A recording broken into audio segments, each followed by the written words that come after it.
All right, jumping right in today, we're going to dig into something, you folks brought up, and it really caught our attention. Yeah. This whole idea of, like, we talk a lot about compost and how great it is for the garden. Sure.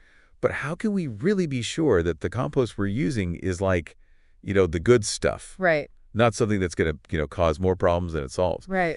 And I love how this led us to this kind of like really cool, simple, almost like aha moment about how to test it. I know it's a classic case of like the best solutions are often the simplest ones, right? Totally, yeah. Like why overthink it when there's a time-tested way that's been working for ages? Especially when it comes to gardening. I feel like so much of what we've learned has been, passed down through generations. Absolutely. And this is a perfect example. So you had mentioned Kesser's story about his Oma and this tradition they have of testing compost. Yeah, and that just immediately grabbed me. Just the sheer practicality of it, Yeah. like she wasn't messing around. No. She wanted to make sure her garden was going to thrive. Right. And she had this really clever way of doing it. So I guess for our deep dive today, we'll kind of like explore why Oma's approach is so valuable. Yep. And how we can all like actually use it, even if we're not, master gardeners or anything. Exactly, because it's really something anyone can do. Okay, so let's start with this tradition of Kesser's. Every year before Easter, he grows cress, or carse on his windowsill. Cress, yeah. And this is something he learned from his Oma. Loves it. Now, I'll be honest, I don't know a ton about cress. For me, it's just that little, like, peppery green you sometimes see on, like, fancy sandwiches. Yeah, but for Kesser, it's clearly more than just a garnish, right? Oh, yeah, it's, like, tied to this whole deeper thing. It's tradition, it's family, it's connected to the garden. It's like a ritual, almost. Exactly. And I'm curious, like, what was Oma's reasoning behind this tradition? Well, it's beautifully simple. She used the cress to test the compost. So before she used it? Before it went anywhere near her kitchen garden. That is so smart. Right, because she knew even if you're composting carefully, things can go wrong. Like, what kind of things could go wrong? Well, sometimes substances can develop in the compost that actually prevent seeds from germinating. So it's like a safety check, basically. Exactly, like a quality control step for your compost. I like that. And it ties into this whole idea of pre-sprouting plants, right? Which Oma was also a big fan of. Oh, absolutely. But it's not just about getting a jump start on the growing season, is it? No, it's more than that. What else does pre-sprouting do? Well, for one, it lets you see which seeds are actually viable. Right, so you're not wasting plant on duds. Exactly, but Oma's cress test adds this extra layer. Okay. It's not just about the seed itself, it's about testing the environment that seed is going to be growing in. The compost. Exactly. That's brilliant. And this kind of leads us to a bit of a less sunny side of gardening, Oh, okay. which Oma kind of alludes to when she talks about, potential problems that can arise. Right, like even when you think you're doing everything right, Yeah, something can still go wrong. exactly. So Oma mentioned this story about gardeners who were super excited to use their compost. Mm-hmm. Some of them were even using it in greenhouses for their tomatoes and chilies. Big scare. But then they started noticing something weird with their other plants, like their potato plants and beans. Oh, no. They weren't growing right. Mm, And in some greenhouses, things just went totally haywire. like a disaster. Yeah, and this wasn't just like a one-off thing either. Right. This happened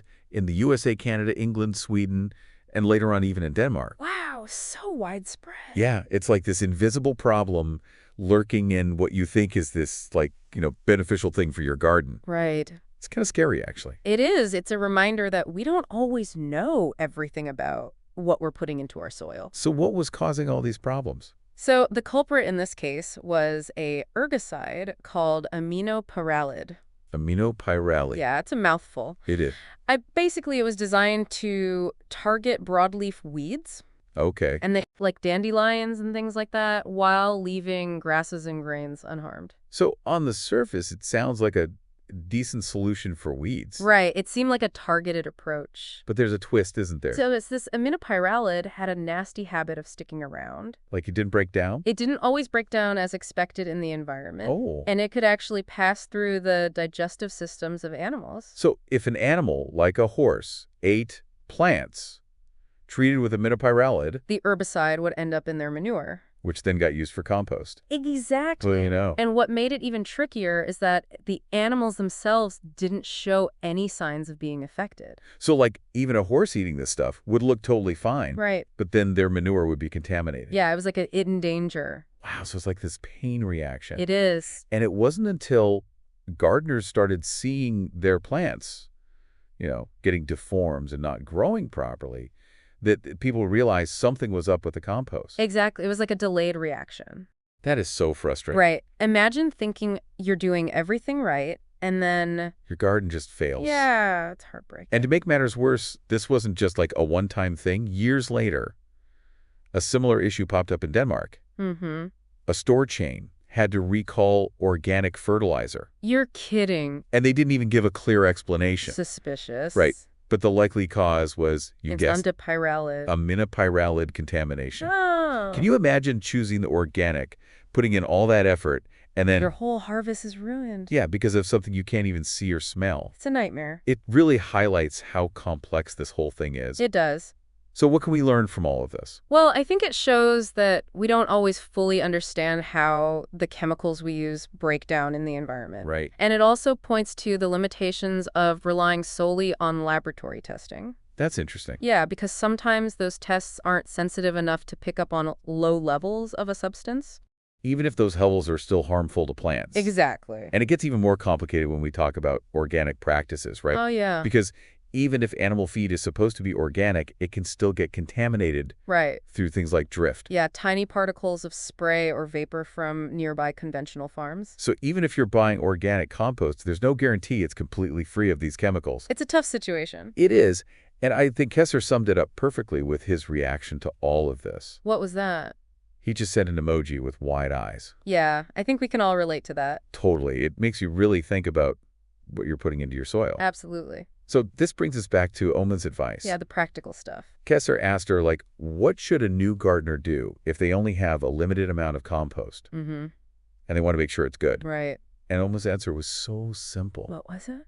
Use cress. Cress. She recommended testing every batch of compost with cress because it germinates so quickly. Smart. Yeah. And she also suggested beans is another good indicator. Bean. Yeah, you can watch how they grow after those first little seed leaves appear. That makes sense. Now, Oma was clear that this isn't a foolproof method. Right. But it can give you a good idea of whether or not your compost is safe to use. And most importantly, it's something you can do yourself. Exactly. No fancy lab equipment needed. Just some seeds, a little bit of compost, and a watchful eye. I love that. And it makes me think, like, maybe this practice of testing compost was more common in the past. Maybe. And it's kind of been forgotten. Because it's so easy to just buy pre-packaged compost nowadays. Right. Like, why bother testing when you can just trust the label? But as we've seen, labels don't always tell the whole story. And Oma had some pretty strong opinions about this whole thing, didn't she? She did. She believed that people should be really careful about using chemicals they don't fully understand. Mm-hmm. And that they should always consider the impact on beneficial insects. Like bees and butterflies? Right, because those pollinators are so important for a healthy garden. Absolutely. And Kesser made an interesting observation about this, too. What was that?